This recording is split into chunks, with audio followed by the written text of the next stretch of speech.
We've come back again to talk to you about some things that we're doing towards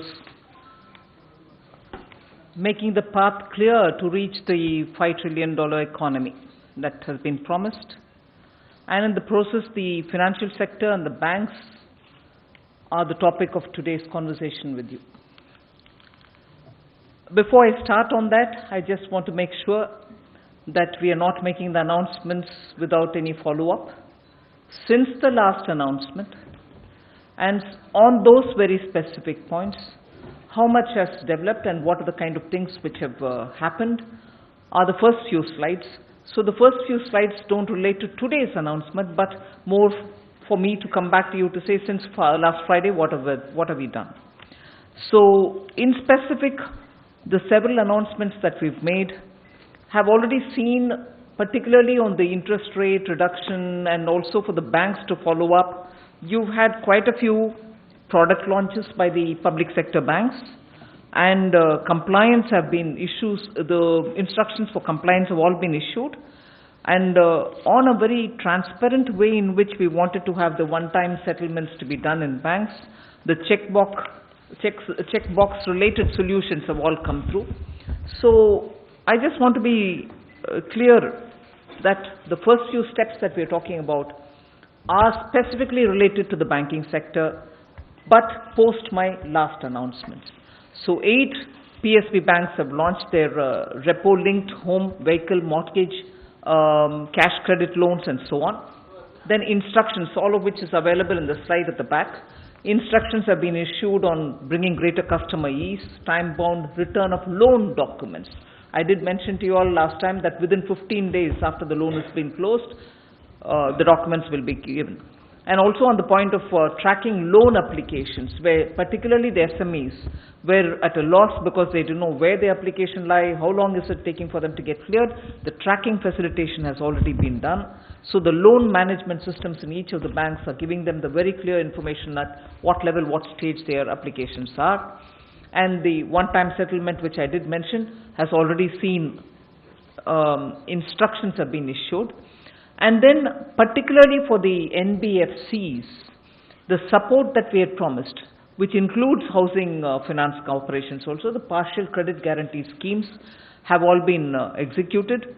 So sanction has begun with 3,300 crore already given, and about 30,000 crores are in the pipeline. So they're getting them, the liquidity is reaching them, they're settling matters through the NBFCs and in particular for the housing finance corporations. The co-origination is something about which we spoke last time. We said the synergy between the NBFCs, which have the spread and reach, and the public sector banks which are sitting with the liquidity, because of the co-origination, they should be able to reach out much more. So I can very clearly today claim, post my last Friday's announcement, 4 NBFCs have already found their solutions through the public sector banks, reaching out to them to give the liquidity that they so desire. And more on the pipeline. We'll be talking about it sooner.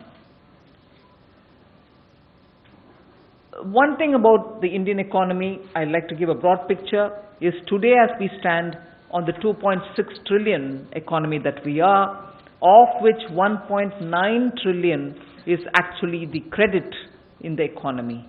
So approximately about 72%. That shows it as approximate, right? From a distance it looks like negative. It's not. 72% of GDP is the credit availability. So the measures that we're going to announce today, we think are important so that the credit in the economy also grows commensurate with the desire that we have to reach a $5 trillion economy. And that is why the credit enhancement is what we're talking about, not specific amount, which is the destination. Next one. I also want to very clearly place this whole presentation of today in context. We are very clear that we need to lay a very strong foundation for the financial sector, in which not just strengthening the banks with equity inclusion, but also making sure that we give them a complete good governance module. And that is where we have started. And I want to be very clear, to say that we are not starting it today. In fact, in the last several years, we have made sure that several banking-related reforms have been undertaken. I'll just give a very quick rundown on the various steps, which you probably are already familiar with, but I want to bring it to the backdrop of this discussion for today. So, no interference in commercial decisions making, as opposed to the phone banking which existed prior to 2014.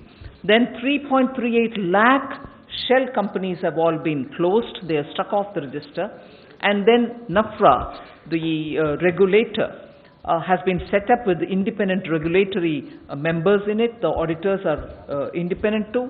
And then the resolutions are all happening for stressed assets very clearly through the IBC.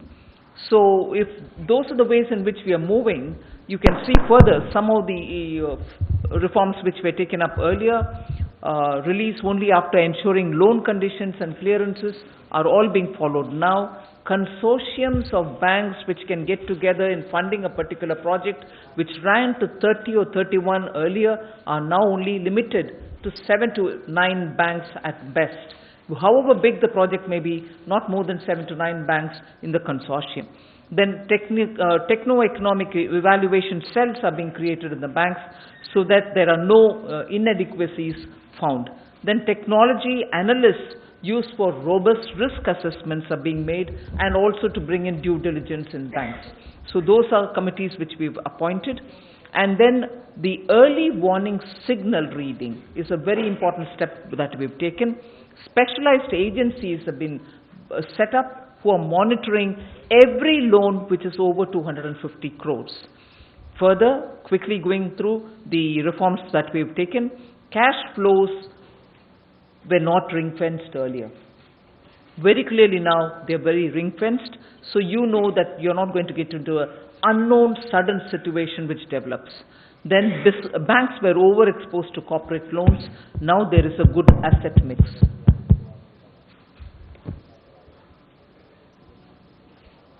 Sorry, is there some reminder being given anyway? Sanctioning and monitoring of big loans strictly separated so that there are no confusion between the authorities. And then quality of tier 1 capital also has been enhanced. Very importantly, stressed asset verticals are already created, as opposed to the inadequate slippage prevention mechanism, which really let us down in the previous years. Going over quickly again, Fugitive Economic Offenders Act has been passed, as a result of which many of those fugitives and their assets have been, at least their assets have been confiscated, and having confiscated their assets, we are after them wherever they are to get them back into this country to face the law of the land. Then PSP loans, which is within 59 minutes, you're very aware, now we are bringing in a lot more energy into that. So most of the loans sooner will be going through in-principle approval in this manner and then getting followed up further. Then foreign branches are rationalized. Adherence to risk-based pricing is also happening, as opposed to the ad hoc pricing mechanism which existed earlier. Then retail and MSME LMS are also implemented. LMS meaning loan management systems are implemented. Quickly again, to avoid further Nirav Modi kind of situation, SWIFT messages are linked to the CBS, the core banking system. IT-based centralized processing centers and verticals are also started. Then MSME bills discounting because of being on threads is introduced. Even the last Friday, I gave one more step further on that, linking that with the GSTN also, so that nowhere will bill discounting for the MSMEs will become a problem. So with all these linkages, they should be able to discount it with greater sense of ease. Then selection at arm's length through bank board bureau. So no selections are going to be politically interfered with. It will happen professionally. Then the MDs of banks selection from market for large PSBs and wider pool of other PSBs. So you're not limiting the choice of who can be running the bank as a managing director. From a limited pool of people, you're opening it up for the market. Whoever wishes to come to that position will now be able to give their services because they have the domain expertise. Then non-executive chairman is being introduced. Earlier, only the State Bank of India had it. Now all banks shall have it. So from all this, what is the gain that we've seen, and what is it that we can put on record? We just want to show that loan recovery record levels have been reached. If in financial year 18, 77,000 odd amount was collected, 77,000 crores, now it's crossed 1,21,000 crores. That's about record recovery levels. Then the gross NPAs, I want particular attention to be drawn of the media for this. Gross NPAs have come down. So in December 2018, if you had 8.65 lakh crores, now the asset quality has improved, NPAs have come down, and the level at which they are today is only 7.90 lakh crores. The next is the provisional coverage ratio.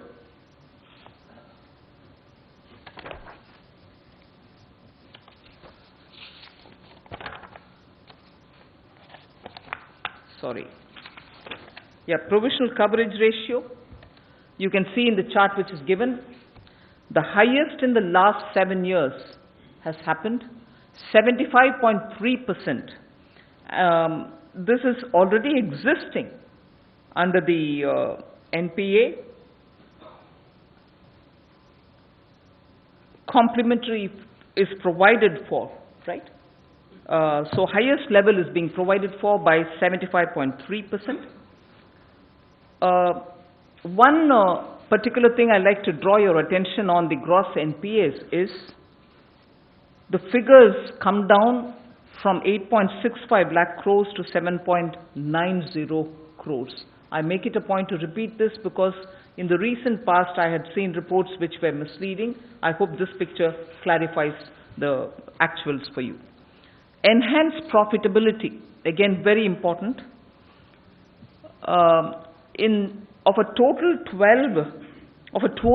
18 public sector banks,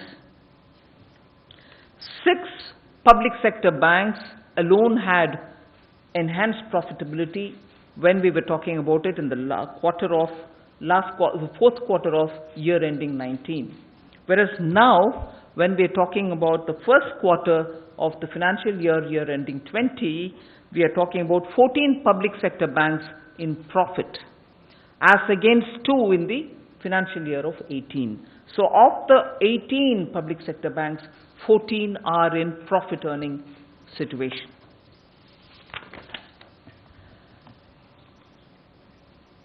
I also want to report on what has happened and what has developed post the consolidation of Bank of Baroda, Vijaya Bank and Dena Bank together.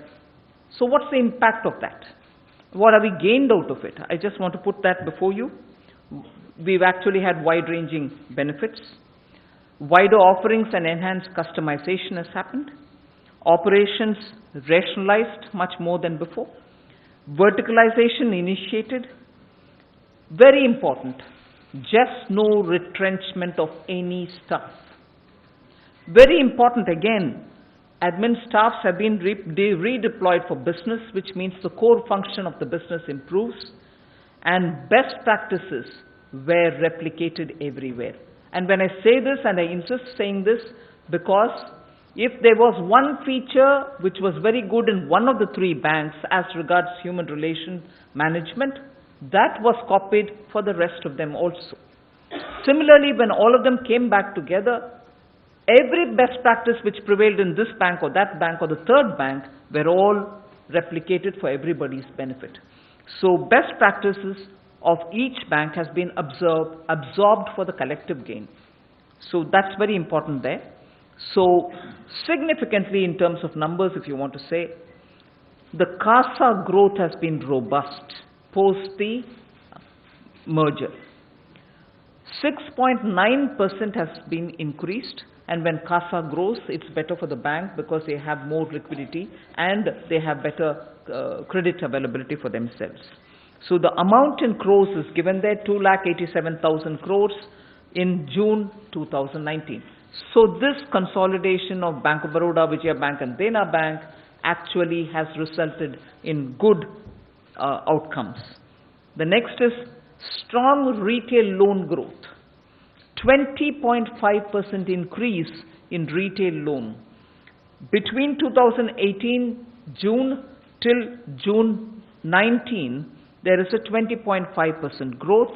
Today, the retail loan growth is 1,12,000 crores. And that is a significant increase from where it was earlier for the scheduled commercial banks. Moving over to the next one, the profitability has enhanced.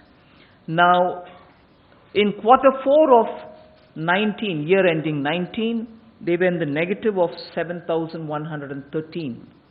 Today, they moved positive. They are at plus 710 in the first quarter end of this financial year. So profitability has also enhanced. What has happened in terms of the potential which got unlocked? As a result of the merger, there's a very clear indication that they're poised for rapid growth and they can raise greater things in the market, and high profit trajectory can be seen whether it is loan growth, whether it is CASA growth, or whether it is in the profitability. End of the day, what is the market thinking about it? You have at least 38 market analysts who have come on to have one unanimous view that the market capitalization post this merger is expected to touch 51,000 by the time it is August 2020, from where it was 35,000 crores. So April 19 to 2020, within 1 year, that's the kind of improvement and outcome which has happened of the first merger which took place, Bank of Baroda and so on. So having done 2 rounds of consolidation, along with sustained thrust on recognition, recapitalization, resolution, process reform and so on, what is it that we want to do for the next? I've already said the target is $5 trillion economy that we want to reach, a robust banking system that we want, and for which the steps that we want to take is what we want to reveal today before you. So we are trying to build the next gen banks. So unlocking the potential through consolidation. We are going to be talking a lot about consolidation. Big banks with enhanced capacity to increase credit, big economy, you need banks which can sustain that kind of a growth potential. And the trajectory has to be maintained from the point of view of the banking facility that we can provide for the people of India. Banks with strong national presence and global reach is what we want. Operational efficiencies gains to reduce cost of lending. So the scaling up will only allow them to have a lot more resources, and therefore the lending costs can come down, and therefore the blueprint that we're coming up with is going to help us towards building a $5 trillion economy. Enhanced risk appetite they can have. Thrust on next-gen technology for banking. Technology is an important feature. You'll notice that further we talk about, we've given a lot of mind application for ensuring that the fintech that they operate with are all going to be such that no customer disruptions will happen and enough attention will be taken towards bank and its consolidation. Wider offerings with enhanced customization and better ability to raise resources from the market. So we very quickly give you a complete picture of what kind of consolidation we are going to be doing. The first one, before I start, the large capacity of one bank, the technology-driven capacity of another, and the strong deposit franchise the third has, are all being brought together. So Punjab National Bank, Oriental Bank of Commerce, and United Bank will be brought together, and they shall form the second largest public sector bank with business of 17.95 lakh crores, which is at least approximately 1.5 times that of Punjab National Bank. So that will be the first one that we're talking about. The second largest branch network that is available in India will be of theirs, with 11,437 branches. So the first one that we are announcing is Punjab National Bank, Oriental Bank of Commerce, and United Bank. 3 together. What will this give us? A high CASA and lending capacity combined in consolidated bank. Large cost reduction potential due to network overlaps. Cost saving and income opportunities for the joint ventures and subsidiaries. Most important, the point that I said earlier, we have taken clear care that the platform that they use are compatible. In merging or in bringing together the three banks that we brought down here, we made sure that the technology which is used in this Bank 1, Bank 2 and Bank 3 are compatible, and all the three banks can enable a quick realization of gains without customer disruption, without any disruption to the service that they have to lend. We go to this most important table. The indicators that I would draw your attention to are the CET1 ratio, the CRAR, which is the capital reserve ratio, and also to the net NPA ratio, the three above the category of employees, which is very important for you to notice. And all the three are very critical indicators to tell you that this consolidation in this particular case is absolutely healthy. And we've kept all the Basel norms, RBI's guidelines and the Basel norms in mind, even as we have put these numbers together for you. If you have any questions, we'll be able to answer it later. I don't want to labor on each one of them, but I want to completely give you the confidence that we've applied our mind on the Reserve Bank of India guidelines and also on the Basel norms, which will have to tell us what these numbers ideally should be. We've kept that in mind. I can go further to explain that a bit later. Should we now move to the second? The second which we are consolidating are both banks coming from the south. Canara Bank with Syndicate Bank. They will be the fourth largest PSB with business of 15.20 lakh crores, which means approximately 1.5 times more than the current size of the Canara Bank itself. Third largest branch network in India, they will hold, with 10,342 branches. Large cost reduction potential exists due to the network overlaps. Similar culture to enable smooth consolidation because they come from the same region. Cost saving and income opportunities for JVs and subsidiaries, and therefore immediate, without disruption, continuation of service for all customers. Again, mind application on the point that they both come under similar compatible financial technology that they use, so both are able to quickly realize the gains. Now the indicators which you will be interested in, again something which I would want your attention to be drawn on: CET1 ratio, net NPA ratio, and also the capital requirement, adequacy requirement ratio, all of which are given here and absolutely tick marked from the point of view of Basel norms and also from Reserve Bank of India guidelines. All three meet more than the ideal situation. We go over to the third one, Union Bank of India with Andhra Bank and Corporation Bank. This shall now become the fifth largest public sector bank with business of 14.59 lakh crores, approximately 2 times the size of Union Bank of India. Fourth largest bank in terms of network of branches with about 9,609 branches. And their business will now become twice to about 4.5 times existing bank business. Large cost reduction is possible because of, again, network overlaps, which we can rationalize. Cost saving and income opportunities for JVs and subsidiaries again. Again, consideration was given for the kind of technologies that they use, are they compatible and so on. Yes, all the three and their technologies are absolutely compatible, and therefore we don't see any disruption in terms of client services. Indicators. the three which I constantly refer to, CET1 ratio, the capital adequacy ratio, and also the net NPE ratio. In this case, of the three, definitely two are more than the ideal. The third one, which is closer to the ideal, will get closer once the consolidation happens, and we shall give special attention even to that. So that explains the third that we've done. Fourth one is important.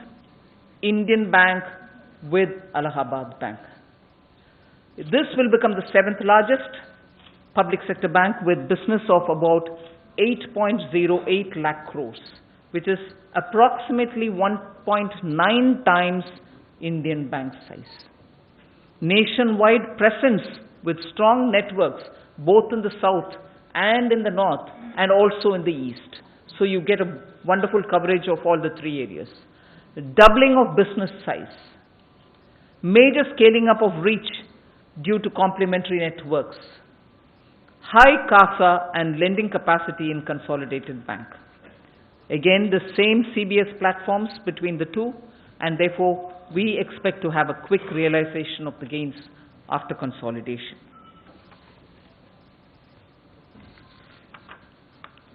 The indicators, very clearly, all three are very clearly above board, very much above the ideal that we have. So it's worth noting that the strength is only getting consolidated of these two banks. So with all this said, we have very clearly explained what are the things that we're doing towards bank and consolidation. I want you to particularly give attention to this particular table. So what is it that you're going to have? The anchor bank will be Punjab National Bank in the first merger that I announced, where the amalgamating banks are Oriental Bank of Commerce, United Bank of India. Business size is 17.94 lakhs. PSB rank by size would be second, and the particular computer networking, fintech networking is Finacle. Similar, Canara Bank and Syndicate Bank coming together gives us a bank size of 15.2 lakh crores, becoming the fourth largest. iFlex is the system that they use. Union Bank of India, together with Andhra Bank and Corporation Bank, will become the fifth largest of the banks, public sector banks, with 14.59 lakh crores for their business size. Then Indian Bank with Allahabad Bank reaches the business size of 8.08 lakh crores, will be the seventh largest bank. So we had already talked about SBI amalgamated earlier, Bank of Baroda amalgamated earlier. So the consolidated PSBs for strong national presence and global reach, one of the objectives with which we went about this consolidation plan. So 82% of all PSB business will be with these banks. 56% of all commercial bank business will be with them. We shall continue with two banks which will have national presence. And they are Bank of India with 9.3 lakh crores of business size. Central Bank of India, 4.68 lakh crores, will continue as Central Bank of India. So two of those banks continue to be with national presence, and they continue to flourish in those. With all our support, we'll extend everything else. To strengthen the regional presence, some of these banks continue to have their dominance in regional areas, and they shall continue to be where they are. Indian Overseas Bank will continue their presence largely in South with 3.75 lakh crores. UCO Bank, with their presence in the East, will continue with 3.17 lakh crores presence. Bank of Maharashtra in the West will continue as it is with 2.34 lakh crores as their business, and Punjab and Sindh Bank in the north, particularly in Punjab area, will continue with 1.71 lakh crores as their presence is very solid. Now, this is something which is a tally which you need to notice. In 2017, when there were 27 public sector banks, today, after today's announcement, this comes down to 12 only.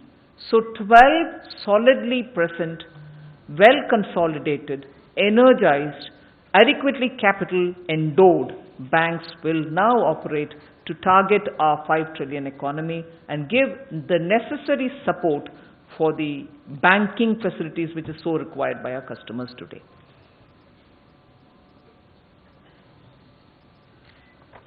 All right, now have we just thought of these consolidation without giving the necessary energy to the banks?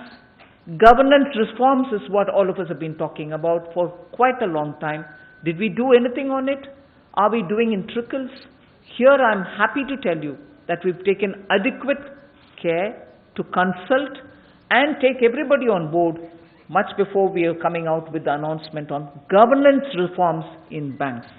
These, I think, as much important as the consolidation announcement itself are, today the governance reforms that we are announcing now before you are of great significance to make these banks run professionally. And therefore, I draw your attention to the various governance reforms that we are announcing along with this consolidation. To make management accountable to board committee of nationalized banks to apprise performance of GM, general manager and above, inclusive of MD, will happen. So now it won't be just one person deciding on the appraisal of top officials, it shall be management which shall take these appraisals forward. So it won't be left to the hand of one person. And to make span of control manageable in large PSBs, post-consolidation, that is post today's announcement, boards will be given flexibility to introduce CGM level as per business needs. So we shall allow them to form or take a call on introducing a CGM in their respective banks. And also to recruit, this is very important. Just only State Bank of India probably very recently had this, but to recruit Chief Risk Officer from the market at market-linked compensations. At market-linked compensation, but not on salaries decided by government. You will have specialized risk officers from the market deciding on what the bank spread of its activity will be, and they will be adequately empowered to take a call on the decisions of the bank. And then to enable a succession planning, boards to decide on a system of individual development plans for all senior executive positions. What would this mean? It would mean that for each of the senior level position, there will be a set of 2 or 3 people who will also be built so that they get expertise in that area and be ready to, if there is a need, be able to take that position on. Of course, there will be yet another process of recruitment and selection, but at least we will be building capacity so that you have greater number of people who are with specialized skills and experience. So we are at this time itself giving enough material and freedom for them to have a succession planning within banks' boards. To ensure sufficient tenure, boards given flexibility to prescribe residual service of 2 years of appointment of GM and above. So nobody gets appointed for just a month or 2 because they are senior most, but they will, once appointed, be there at least for 2 years so that there's a sense of continuity, and by the time they get to doing something, they're not going to go away. So these are some of the serious governance reforms that we want to bring in. In again, bringing another set of reforms, we want to make sure that the bank's board committee system itself gets strengthened. So flexibility is being given to boards of large public sector banks to enhance sitting fees for non-official directors. They were being paid pittance. So many of these people did not even have an interest being in bank boards as official, non-official directors. Now the boards will be given the flexibility to get the best in the field and give them the pay that they need for sittings. For better board committee functioning, boards given mandate to reduce or to rationalize board committees. In some cases there are very many, in some there aren't as many. So they will be given the complete power to decide what the size should be ideally for them. And for risk management committee, we are giving the mandate to fix accountability, which is what is the main problem. for compliance of risk appetite framework. That is where we are also getting somebody from the market with adequate remuneration, and they will be given enough veto power to take a decision or to veto a decision from being taken. Longer term for directors on management committee boards, because most often, as I said earlier, they spend a short period. By the time they can effectively understand and do something, they're gone. So we are giving them longer term.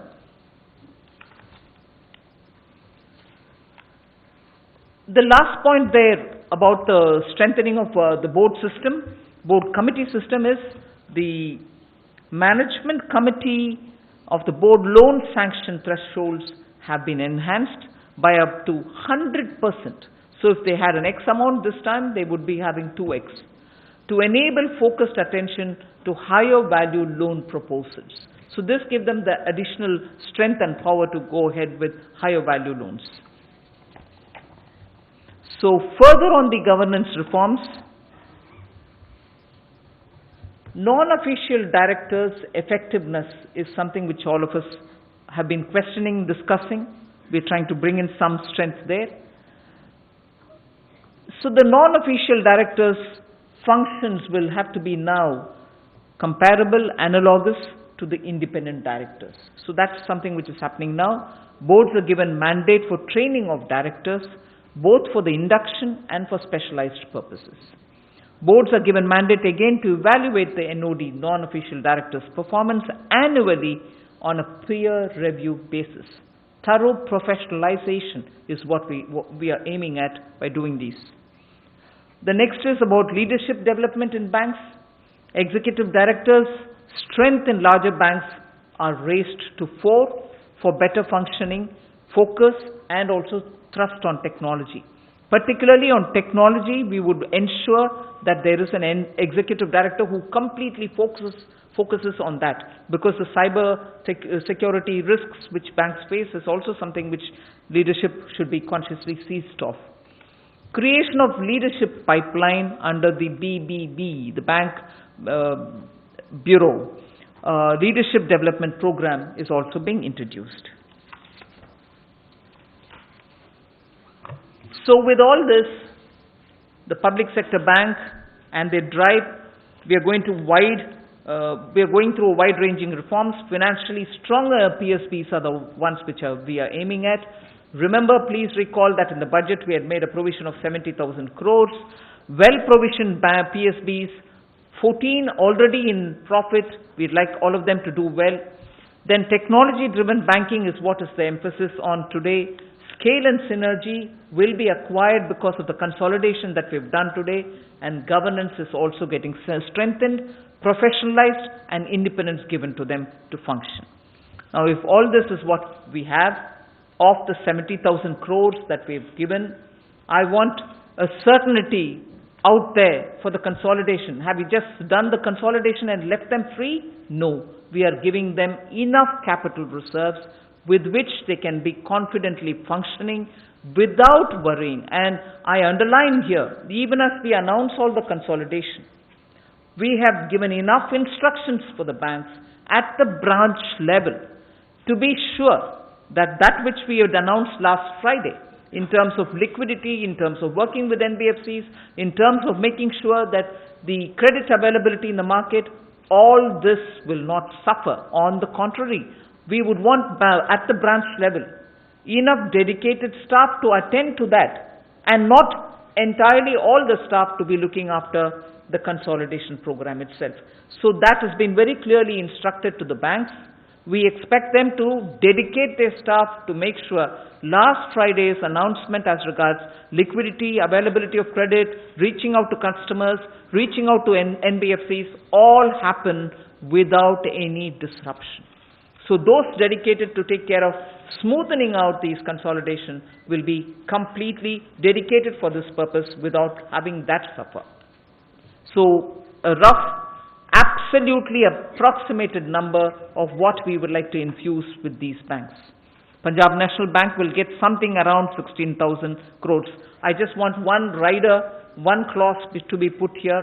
These are approximate amounts. We will obviously tailor-make them according to the banks and the requirement which will be discussed with the banks at that level. But here we are just giving you a broad indicator. Don't hold us on to this amount to the last digit. So Union Bank of India would get 11,700. Bank of Baroda will get 7,000. Although that was an earlier tranche of consolidation, we still support them. Canara Bank gets 6,500, approximately all of them. Indian Bank 2,500. Now, does that mean we forget those which are existing in the regions? Not at all. Indian Overseas Bank, we think about 3,800 crores. Central Bank of India, 3,300 crores. UCO Bank, 2,100 crores. And United Bank of India, 1,600 crores. And Punjab and Sindh Bank, 750 crores. Now,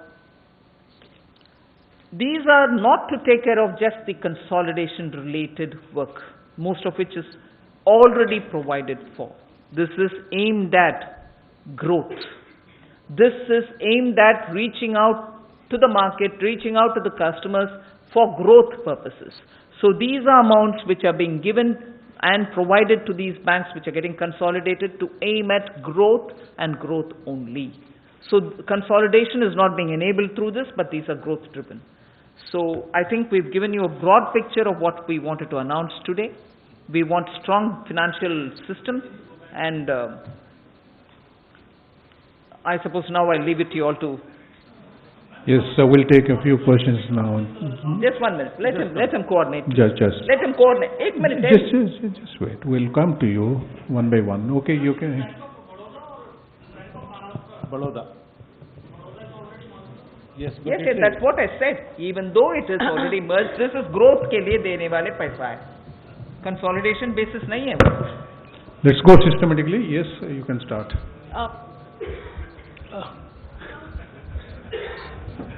You'll be compensated. Yeah, okay, fine. No problem. We are from the same organization. Sapna Das from CNBC TV18, ma'am. Quite a huge announcement. You have put forward 4 major, how do we say it, arrangements for the merger process to go forward. PSB number will now be at 12. Also, you have announced a recapitalization, majorly also for those banks which are the acquiring banks as well as for the other banks, regulatory capital and growth, both of that. Just want to understand, ma'am, at this stage, just to understand the logic, it was very important to take the consolidation road forward at this stage, ma'am, and in this way, one. Second, we have also kept aside some money from the recap amount for the rest of the financial year. Could you share something with us on that? And last, ma'am, 4 banks are still under the PCA framework. They are largely untouched and they'll continue to, work, function. Anything on that anybody has in mind at this point in time? As regards the timing you asked, this is exactly the right time because as the FM mentioned, this is to enable them to support the 5 trillion economy. And as the FM has clarified, this is not going to cause any disruption because you can draw the experience from the Bank of Baroda, which in the very initial slides we showed you as to how their business has grown, as to how their profit has grown, and it has benefited the customers of the Dena Bank, Vijaya Bank, and also the employees of everybody.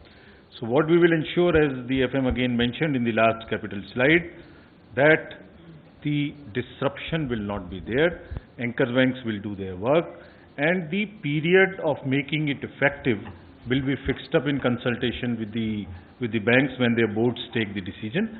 The alternate mechanism has decided that banks, we request the banks to take a decision in their boards, come back to us and say what kind of proposals they send and what is the date for effective date we fix. And as you recall, in the Bank of Baroda, we fixed the date from 1st of April 2019 so that disruption is not there, credit growth takes place, and whatever announcements were made last week, today or in future, banks are fully aligned to complete this. So absolutely no disruption. And the entire figure which is here, you are making 6 very, very large banks, global banks, and 2 national banks and 4 regional banks. So the energy also will get dissipated through this differential roles which they have. Yes. The business size, as we have shown, determines as to they can now have to look and have global aspirations. They are the banks which have the global reach also. So this is what they will look for. They will go to the market. They will work now from the position of strength. Because so much has happened, you have seen in the initial slides, recoveries, NPAs, provisionings, profit, 14 of them are in profit. So they are now poised to take a leap forward from the position of strength and support the 5 trillion economy. The regional banks, and she also asked about the PCA We are banks. not calling, just 1 minute. Yeah, we are not calling We are not regional calling banks. them regional. We are only saying the concentration of that bank is in the region, in one particular region. That's not because of a design. They are there. We are saying that is how we are representing. We are not giving them a title of a regional bank. Their presence is already there. They continue to do what they want to do. They continue to function as they are functioning. They also, as we said, the initial differentiated banking, they also look at their niche. They also look their customer connect. They also look their culture. And they are allowed to grow fully into the regions, and wherever they are working, they have the pan-India reach also, they will be allowed to work. Ma'am, Timsi Jaipuria this side. There is no restructuring. Ma'am.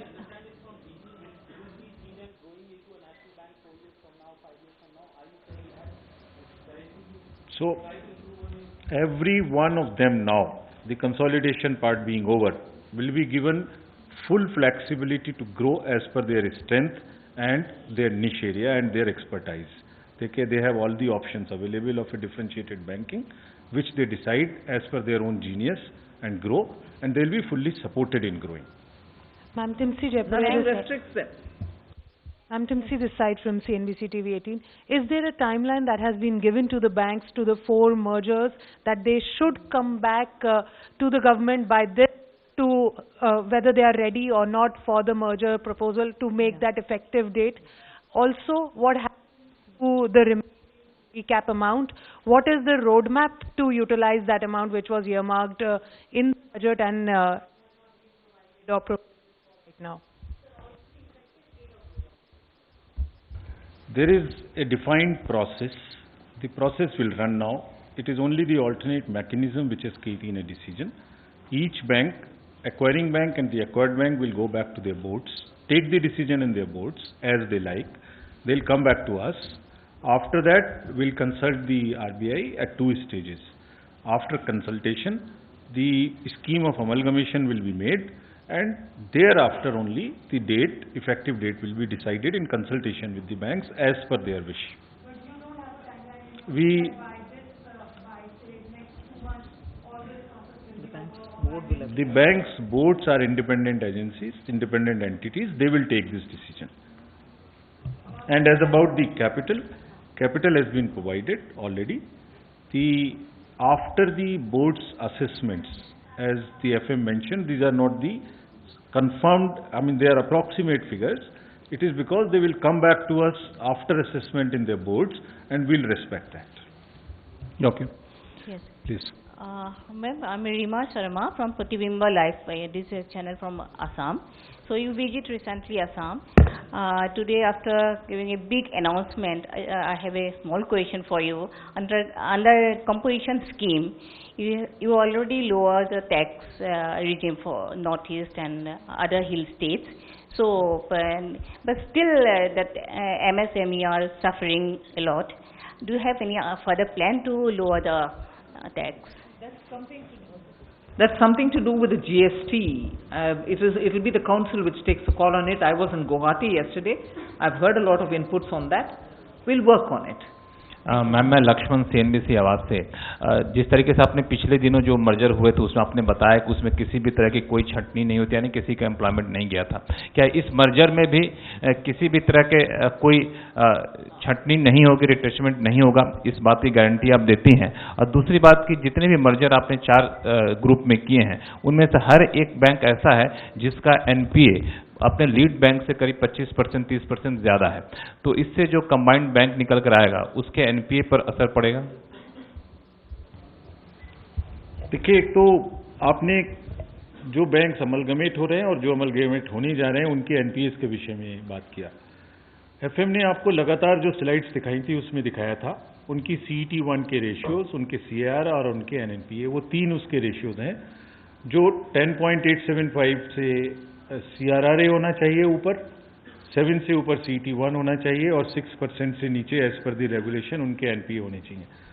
Most of them were there and the capital which has been given to both the banks, जो acquire कर रहे हैं वो और जो acquire हो रहे हैं, दोनों के अमलगमेटेड एंटिटी में ये तीनों parameter along with this capital और जो रिकवरी की स्पीड है और जो IBC में अभी केसेस हैं उन सब के बेसिस पर वो पूरे रेगुलेटरी नॉर्म्स को फॉलो करेंगे एंड वी आर कमिटेड कि वो फॉलो करते रहें।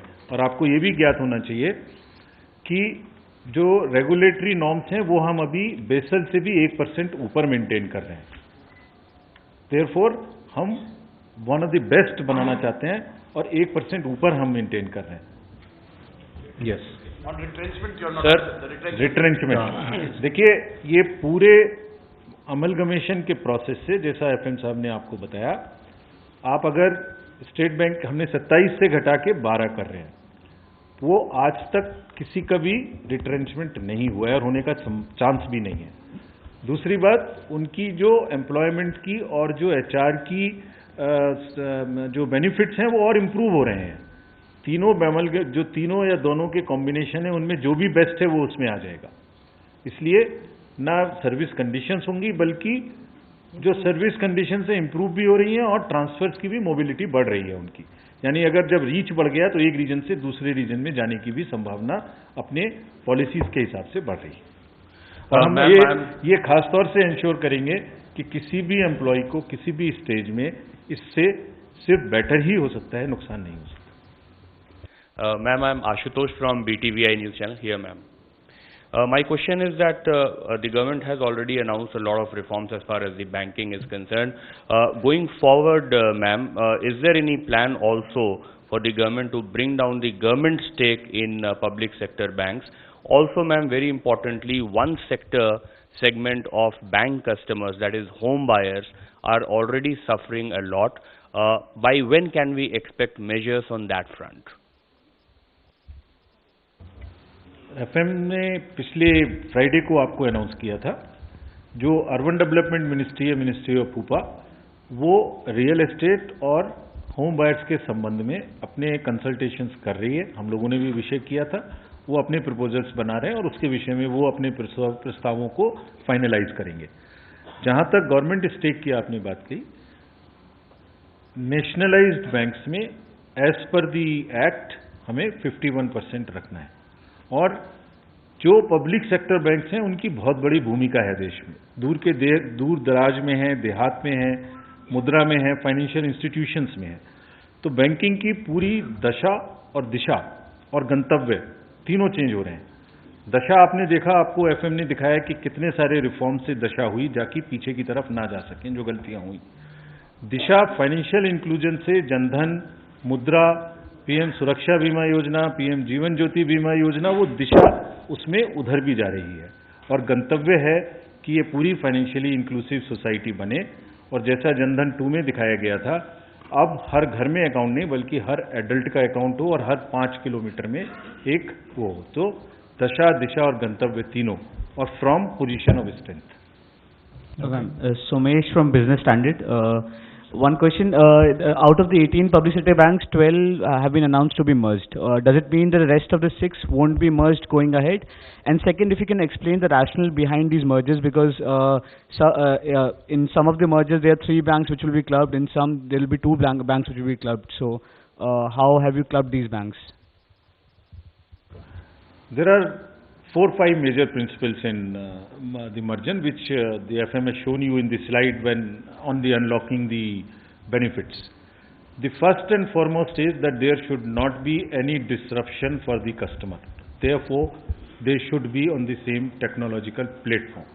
So either on Finacle or on banks or on iFlat. So that is first. Secondly, they should benefit from the scale and from the synergy in terms of the CASA and in terms of their reach. As you saw that the number of branches, So, number of employees, cultural affinity, all those factors have been taken into account to ensure one thing, that you are just not merging them for the sake of merging. You are not merging any weak with any strong. You are merging commercially, economically viable entities, compatible entities, to make 6 very, very, very strong banks, 2 strong national banks which can aspire to become again join the first 6, and then again 4 banks with regional reach which can again aspire to become go to the higher ladder. But as of now, no further. This roadmap is final. This roadmap as of now is final. But their boards are always independent to take call. But there is nothing. They are all 12 is the right number, which should remain. Ma'am, this is Ruchi Bhatia from ET now. A lot of people are asking, ma'am, that is it really a goodbye to market-oriented reforms, given the fact that it is the government that is really pushing these mergers? Ideally, it should be the bank board who should be taking this decision as to which are the boards that, which are the banks that they should be merging in. This is a good question. You can ask our banker colleagues who are here today. We have been having discussions with them, and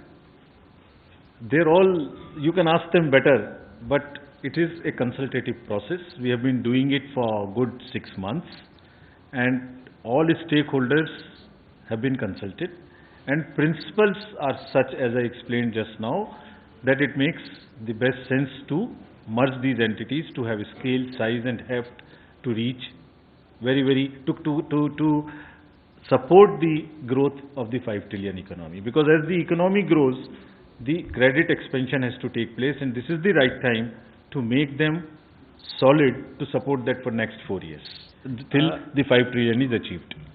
Ma'am, it's Ujjwal Narayan from Newsrise.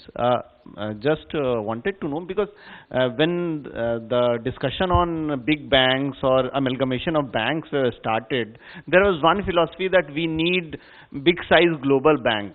But right now, and I want to clear, it's not a criticism, only I am asking for a clarification, that in this amalgamated structure, we are not finding something like big global bank, or we are looking for such a global bank in future. So the philosophy, what is the philosophy, apart from reducing the number, what is the philosophy behind these amalgamations? So you are suggesting that a 4 lakh crore business bank was more likely to reach global than the 18 lakh crores. So this is 18 lakh crore, 15 lakh crore, and all of them are by and large above, except the Indian and Elaban, that above 10 lakh crores. So that is from there you have to take it. You can't merge 10 together to make it 50 lakh. And the State Bank is there, which is 52 lakh. Sir, Aseem CNBC Awaaz से मेरा सवाल है, 2017 में आपके पास 27 bank थे, अब घट करके 12 रह गए, जिसमें से 4 रीजनल बैंक कही है जिनकी लिमिटेड है. तो आपको लगता नहीं है कि कस्टमर्स के लिए ऑप्शन जो है काफी लिमिटेड हो गया, कंपटीशन नहीं रहेगा उनके लिए, डिफरेंट प्रोडक्ट्स उनको जो मिल रहे थे वो नहीं मिलेंगे फॉर कस्टमर से पॉइंट ऑफ व्यू? एक्चुअली ये बिल्कुल रिवर्स है. कस्टमर्स को रीच बहुत ज्यादा इससे बढ़ने वाली है. मैं आपको एक्सप्लेन करता हूँ किस तरीके से. इन सब के प्रोक्योरमेंट्स हैं, इन सब की सर्विसेज हैं, इन सब की पासबुक्स हैं, इन सब के ATMs हैं, इन सब की टेक्नोलॉजीज हैं. इसमें अगर बैंक की कैपेसिटी बढ़ी है तो इसमें इन्वेस्टमेंट्स और फास्ट होंगे. और जैसे FM साहब ने कहा कि कस्टमर का बिल्कुल भी डिसरप्शन ना हो, जैसे कि पहले बैंक ऑफ बड़ौदा के केस में नहीं हुआ और इमीडिएटली देना बैंक के कस्टमर्स को क्रेडिट मिलने लग गया PCA से बाहर आने की वजह से. इन सब में भी उनको और सुविधा मिलने वाली है. एक जगह की बदले बहुत सारी ब्रांचेज उनकी बढ़ने वाली हैं. ये मेरा बैंक बड़ा bank, this is what is for the customer. जी नहीं, 12 हैं और 4, ये 4 अपनी रीजनल नहीं है, ये 4 भी सब जगह में है. ये भी अपने एस्पिरेशंस को और ऊपर लेके जाएंगे. अब Okay. Ma'am, I'm Nikunj. Ma'am, I'm Nikunj. Ma'am, this is Aishwarya Paliwal here from India Today. Ma'am, the RBI in its annual report said that the banking frauds have increased by 15% in the year 2018-19. So going forward, would you be looking at somehow curbing these frauds? Also, ma'am, the opposition now took a dig at it. Priyanka Vadra, to be precise, tweeted about this, saying that, so much fraud has happened under the government's nose. Any comments, ma'am? I'm not inclined to comment on particularly the remarks which come from Congress party. Because if bank frauds became an institutional or became an assumption for the Indian citizen saying bank frauds happen, it's thanks to the Congress. The first slide that I showed you about telephone banking is completely a Congress ka den, if I can use a mix of English and Hindi on that. And till today, the burden of NPAs because of indiscreet lending by the then dispensation is what is bogging our banks down even today. So it's very well for them to, in passing, comment a lot of things. If only they can stand up and account for the misconduct which happened during their time in messing up with banks. And many of these fugitives who we are trying to get back were encouraged during their time. So I think they should think twice before they even comment on anything which is happening now, which is happening for the good of institutions in the long run. Ma'am, Yes. Ma'am, I'm Nikunj Hori from Bloomberg Quint. You've shared the capital infusion figures in your presentation, and you've said that those are approximate. Does that mean the entire 70,000 crore that has been budgeted for this year would be infused in all these merged banks and the other banks at one go, and the government would be open to infusing more capital in public sector banks if need arises, since the government has received a big dividend this year from the RBI? Much before I ask the Secretary to go into the details, what has been received from the RBI? I've said it somewhere else yesterday too. The government will take a call on how to use it. I would first want this question to be delinked on that ground. And Ma'am, Amir, can I answer this? The 70,000, as you said, and further capital you said. FM has already said government is fully committed to make these banks absolutely robust and ready for supporting a growth required for 5 trillion economy. Having said that, we do not, as you have seen the fundamentals, we do not see any reason that it should exceed 70,000. Thirdly, the number approximate are almost the same numbers, except that it is not being set final because boards have to come back and tell us their assessment. Otherwise, these are almost the indicative numbers. मेरा सवाल आमिर, मैं news nation से हूँ। मेरा सवाल थोड़ा सा जुड़ा हुआ पहले से भी जो अभी पूछा था। सवाल ये था कि 15% जो है नकदी का इस्तेमाल जो है वो बढ़ गया आरबीआई की रिपोर्ट में जो कल पेश हुई थी। दूसरा ये कि 17% नकदी का इस्तेमाल, 15% करीब धोखाधड़ी के मामले जो साइबर धोखाधड़ी के मामले जो है वो बढ़ गए हैं। क्या आपको लगता है कि पीएसबी बैंक्स जो है, पीएसबी जो है, इसकी रोकथाम कर पाएंगे? क्योंकि उसमें सबसे ज्यादा आंकड़े जो है वो पीएसबी बैंक के माने जा रहे थे। और क्या आगे भी मर्जर होंगे कुछ बैंक के? दो सवाल।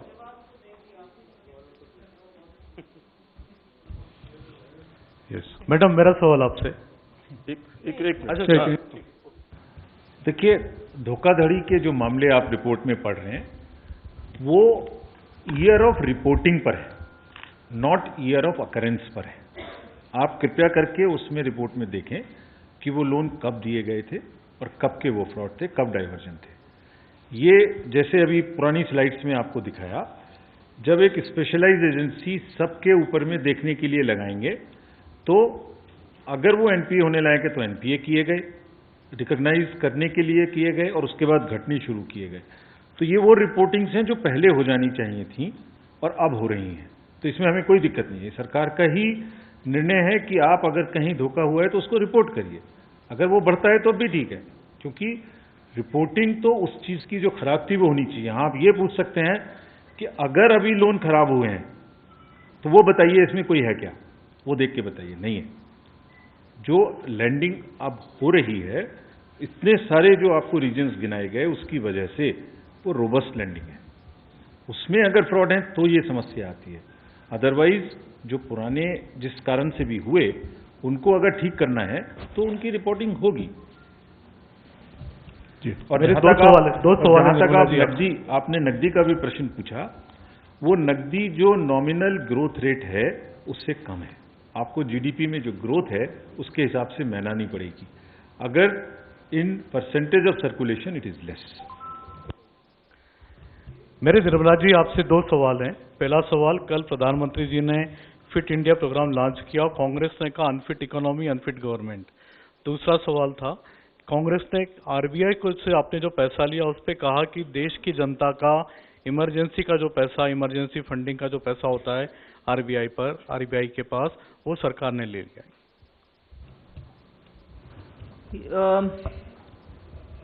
Again, Congress commenting on fit economy. When they were in power for 10 years between 2004 and 14, double-digit inflation was the feature. Food inflation was skyrocketing. They didn't even pretend controlling inflation. And even more, every endowment, whether it was space-based, coal-based, under-the-earth mineral-based, every scandal, the economy of their party and their individuals improved, not देश की economy. इसलिए economy के ऊपर Congress comment करने से पहले वो जरा उनके ही अपने फिनांस पूर्व वित्त मंत्री गण जितने भी हैं उनसे थोड़ा एडवाइस लें, बात बाद में करें। वो प्रश्न एक है। दूसरा, सरप्लस फ्रॉम रिजर्व बैंक, ये भी मुझे आश्चर्यजनक लगता है कि कांग्रेस पार्टी इसके ऊपर भी बिना सोचे समझे टिप्पणी करते रह रहे। सरप्लस निकलता है after taking care of, after providing for any emergency situation. और वो कमिटी जो रिजर्व बैंक ने अपॉइंट किया एक्सपर्ट्स के, वो एक फॉर्मुलेशन देते हैं कि प्रोविजन दे दो सब इमरजेंसी सिचुएशन के लिए। वो फाइनेंशियल इमरजेंसी हो सकता है, कुछ और इमरजेंसी हो सकता है। वो सब का प्रोविजनिंग करने के बाद जितनी भी सरप्लस है उसमें से कितने दे सकते हैं, ये कमेंट वो कमेटी करती है, फॉर्मुलेशन। वो फॉर्मुलेशन को अमाउंट में रिजर्व बैंक उनका करंट पोजीशन के आधारित करते हैं। इसीलिए बिना प्रोविजन पूरे उनके खजाने से हम सरकार नहीं लिए। वो कमेटी उनका है, निर्णय उनका है और तय करते हैं उनके करंट सिचुएशन को बेसिस करते हुए। उसमें सभी रिस्क का प्रोविजन होता है, चाहे वो मार्केट रिस्क हो, फिनेंशियल रिस्क हो, क्रेडिट रिस्क हो, उन सब का प्रोविजनिंग होने के बाद ही सरप्लस तय करते हैं। सो कांग्रेस पार्टी जरूर कमेंट करें, जरूर सरकार को क्रिटिसाइज करें, मगर थोड़ा होमवर्क करने के बाद करें। Yes. Ma'am, good evening. Sunny Verma from the Indian Express. Ma'am, the present government has taken a lot of market-friendly measures, reforms to promote market. In the banking sector, didn't you think of, say, strategic investment in banks or privatization of, denationalization of banks as a better idea compared to amalgamation? It was recently tried in the case of IDBI Bank. Former finance minister had argued about it. So just wanted your thoughts on this aspect. At the moment when we are looking at strengthening the Indian financial system, keeping in mind the trajectory with which we have to grow to achieve a $5 trillion economy, we thought this is the best route after due consultation, and that's why we've gone this route. तो ma'am, मैं Aruna NTV से। Ma'am, आपने कहा था कि banks को risk managers hire करने चाहिए। आपने कहा था उनको बहुत पावर्स भी दिए जाएंगे। क्या ये रिस्क मैनेजर्स इन्फ्लुएंस नहीं हो सकते? तो इनके ऊपर चेक्स एंड बैलेंसेस क्या होंगे? द चीफ रिस्क ऑफिसर एक बहुत ही इंपॉर्टेंट फंक्शनिंग है बैंक में। जैसे जो लोन के बारे में निर्णय ले रहे हैं और एक इंडिपेंडेंटली आर्म्स लेंथ उसमें क्या रिस्क है वो देख रहे हैं।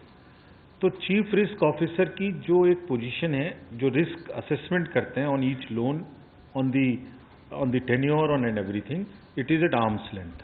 And therefore, it is in the best practice that you have a very independent, very strong view coming from an independent risk officer, rather than coming only from those who are assessing the proposals, who are doing the appraisals. So this is a role separation amongst the two, and it's like an audit being done of my works. Somebody looks it separately, saying, this is what you have done right, this is what you have done. That's the kind of chief risk officer whom we have enabled the boards to appoint from the market also, and they will report to the board, in any case to the MD. One last question. Madam, this is Manohar Manoj from Economy India. My question is, exactly after 50 years of bank nationalization, you took this decision of amalgamation, bank consolidation. Would you assure that this decision will keep the prime objective of banking sector, what it was laid upon during 1969, and that will remain same? And second, most of the program of this NDA government is relying upon the performance of banks.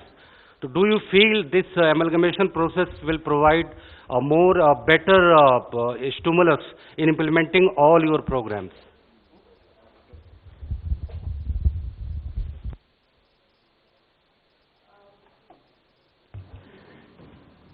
I have a little difficulty in the way you framed your question. I don't know if you intended it to be so or what. Bank nationalization happened at a time when India was still a completely socialistic, licensed quota Raj India. Today we are looking at an India which is far more open, which is far more trying to ensure that economy gets a lot of boost. The priority of lending and also the priority of boosting the economy is far different from what it was earlier. And still with the government ownership, if there is a way in which banks can have that consolidated strength and a global reach, we can achieve that by doing this amalgamation. And that is why we've done this. So the original intent of nationalization and the current intent have several things in common, but they also have some differences. We need to appreciate that.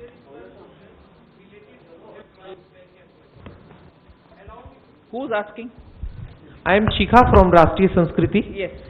Sir, madam ये से भी है मेरा ये अनुरोध और सचिवों से भी अनुरोध है सर, ये बैंकों का जो विलय हुआ है इससे बैंक कर्मचारियों में अविश्वास बढ़ा है, उथल पुथल की स्थिति आई है, कोई ऐसा है तो क्या वित्त मंत्रालय ने कोई ऐसी परियोजना तैयार की है कि जिससे उनका विश्वास बहाल हो सके? ये आपका एजम्पशन यहाँ बैठकर की ऐसी कोई उथल पुथल आई है, मुझे नहीं लगता कि ये अच्छा, अगर आई है तो मुझे अभी मालूम नहीं है, हो सकता है आपको हो, पहली बात. Thank you very much ladies and gentleman. Just one second.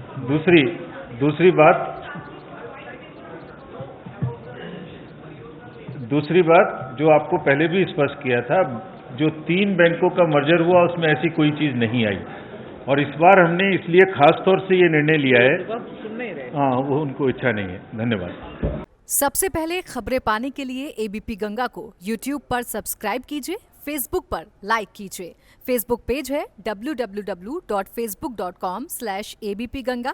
Twitter पर भी फॉलो कीजिए, हमारा ट्विटर हैंडल है twitter.com/abpganga.